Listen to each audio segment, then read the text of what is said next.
Hey guys, Casey here, also known as M. Thank you very much for tuning in to another video. Today I'm going to be starting a brand new series on the channel called Building My Ultimate Gaming Setup 2017. I made a series just like this back in December of 2015, which did pretty well. I'll leave a link to that series in the description down below so you guys can go check it out if you want to. You got like a good couple thousand views. I think overall maybe it came close to 100,000 views with all the free parts combined, which was pretty good. If you watched my previous video, which was upgrading the Ultimate Gaming Setup, I posted that around 2 days ago. You saw me adding a second monitor to the setup, which looks badass compared to having a single ASUS monitor and then having a secondary monitor from Packard Bell, which was a different monitor, and it didn't match, you know. It didn't look very good, so I've upgraded to two exact same monitors, or I'd say exact same. This is the Asus VN247HA, and that is the Asus VN247H. The differences are, this is a VA panel and this is a TN panel. The new monitor, the VN247HA, is the slightly higher quality panel compared to TN, but yeah, they look pretty much identical, to be honest. Especially, well, physically the monitors look identical, of course. It's just that the panels are slightly different, but that is alright, I guess. And as you guys probably saw earlier, the cable management right now is horrific, and we're going to be fixing all that in this episode. Yes, we'll jump straight into it. In this episode, as you can see, this is going to be pretty much a cable management tutorial for this setup. I've got all sorts of little products here. I've got my cable ties. There's probably a good 100 here or so. I've got two pairs of these, so we've got loads of cable ties. I've got Velcro cable ties as well, so these are reusable, which is pretty good. I've got around 15 of these right here. I've got two cable tie mounts.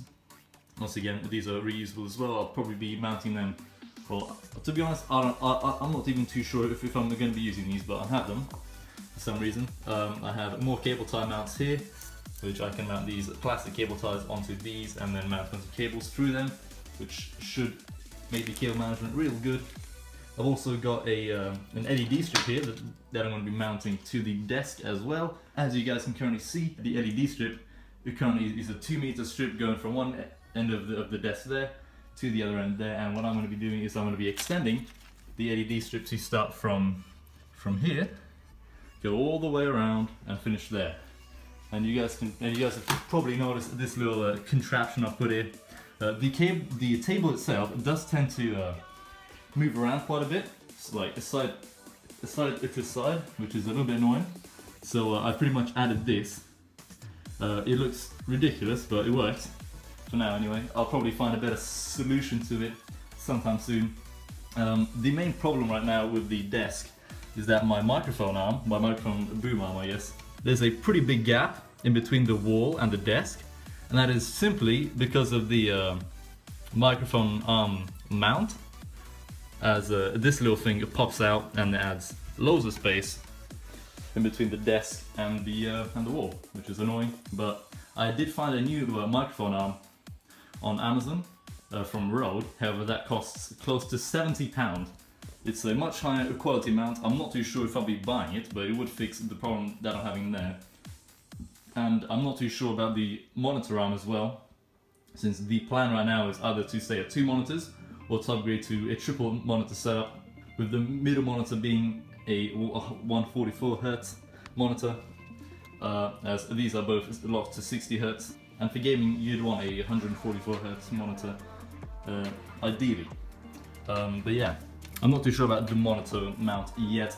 If I do end up upgrading to a triple monitor setup sometimes in the future, I will be picking up the triple monitor arm, which should clean up the majority of any cable problems, I guess, or just make the setup look a lot more cleaner, as there wouldn't be, I guess, 3 monitor stands on the table. Instead there would be one just straight in the middle, and I could run all the cables down, you know, from all the 3 monitors just down one stand, which would be ideal, to be honest. And then I could run them all underneath the table and round there, and just mount them and just connect all the monitors to the power socket there. I've got this is a 10 socket like a power extender.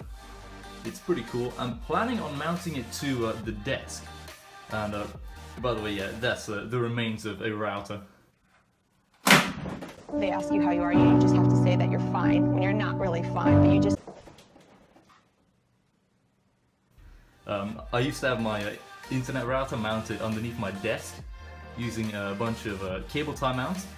I mean, it worked for a long time until I switched the ISPs and they sent me a new router, and the new router sits right behind my PC case, hidden away there. I found a 50 centimeter Ethernet cable as well that I ran from the router to my PC. So that's really convenient, I guess. That reduces a lot of the cable clutter, I guess, which is pretty good.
Alright, so I pretty much cleaned out the entire PC.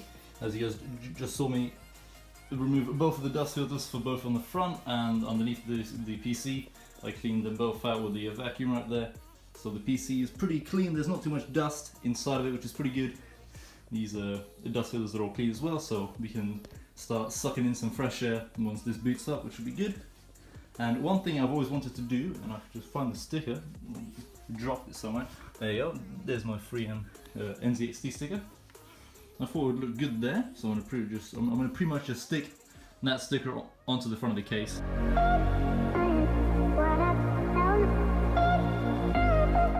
Alright, that's about as good as I'm gonna get that sticker on there, to be honest. So that looks pretty nice. I tried to line it up with a little power button there as well, so it kind of goes in a straight line. I did my best, but there we go. We got a new sticker on the NZXT H440 as well. That's nice, and there's also, of course, the lovely RGB sticker on the front of the case from Razer. So let's continue on with the setup.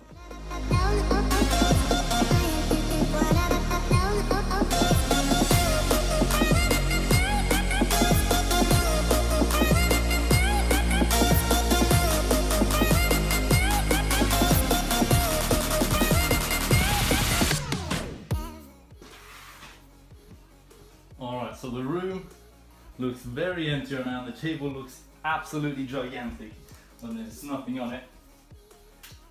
So what I'm going to do now is I'm going to pretty much rerun this LED strip right here.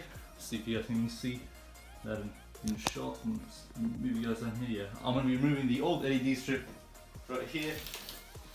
It is leaving quite a bit of residue as well, which is not very nice, but can't really do much about that. I'm going to rip off the old LED strip and run a new one. There we go. This is the old LED strip, the 2 meter strip right there. So I'm going to throw that away pretty much. There's not much use for that, to be honest. Then we have our... Alright, so I got the LED strip receiver off as well. That's detached from the table, which is good. So now running a new strip, because that's the first thing I'm going to be doing right now, is running the new LED strip. I'm going to have to adjust the table a little bit, so I can actually access that part of the table.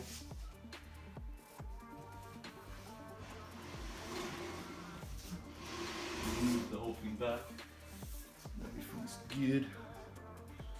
You guys can still see everything, which is good. Alright, so we're going to run the new LED strip right here, starting here, going all the way around there.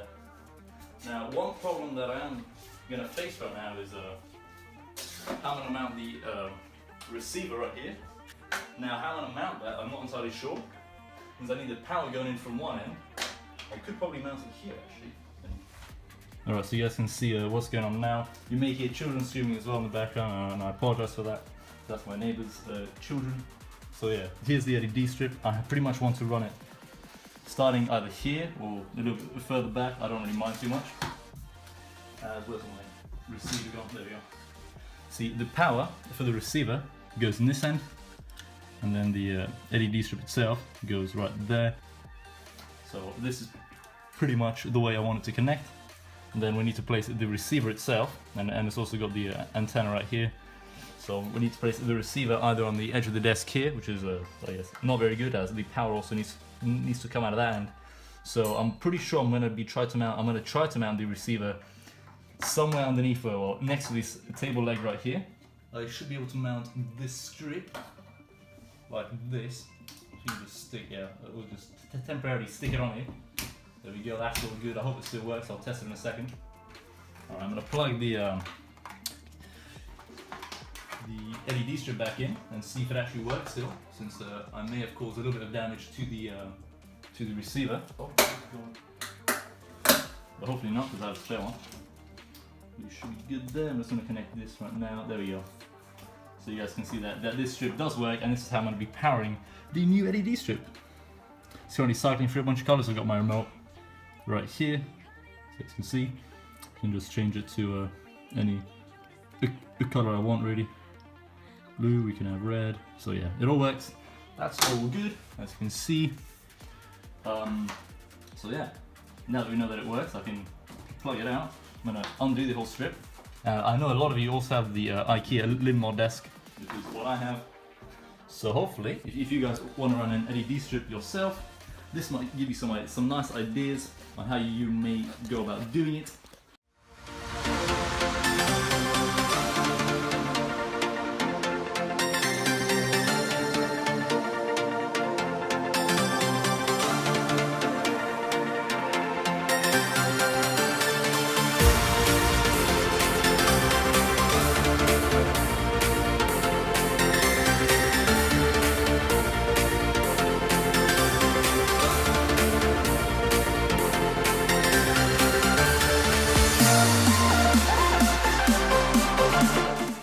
Finally, the LED strip is installed. I encountered a slight problem at the very end, but I'll show you guys how everything looks like right now. So the power will go through here into the receiver right there. There's the actual antenna right there. Then the LED strip begins here with the little, with all the RGB cable, and then the white cable going right through here. And as you can see, the LED strip goes all along the desk through there. We go around here, the LED strip turns 90-degree angle there, keeps on going here, and oh, this just disattached. Okay, that's not good.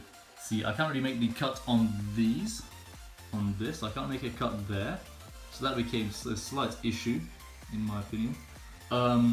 Since the LED strip now ends like this, that's obviously not ideal. So I kind of like bent the LED strip and placed it here. And encountered another problem where this doesn't want to actually stick. Yeah, the same problem happened. So, well, regardless, the LED strip is installed. I'll try to fix that sometime soon. But yeah, I'm gonna push the table back into place, and then we're gonna continue with the series.